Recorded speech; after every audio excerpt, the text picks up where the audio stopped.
for me, I can see the good and I can see the bad. I don't really give a damn because I'm going to be rich anyway.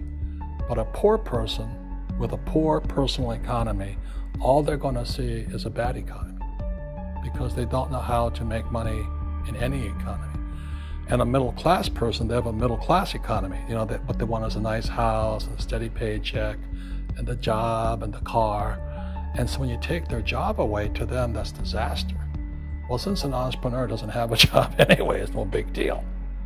So all I'm saying to people, and it's what Bucky Fuller taught me, is always two sides, you know what I mean? Unity is plural, at minimum two. So if you think the economy is bad, it's because your economy is bad.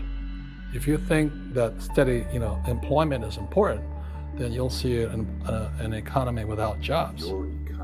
Your economy versus the external economy. What you control versus what you can't control. I can control. Yeah, it's called an internal focus versus an external focus. So the real entrepreneur has an internal focus. That if they fall down, they say, "Oh, this is good, because I'm going to go up higher." The average person will fall down and say, "Oh, I'm going to take some Prozac," or somebody has a mistake. So, "Oh, the mistakes don't matter." Well, mistakes matter. It means you didn't know something. But a real entrepreneur, whether they fall down, they always can go up. They can stand back up and go higher. And no matter what happens to them, they get stronger and better and smarter and happier. But a person with a weak internal mindset is that they're so afraid of what happens, it generally happens.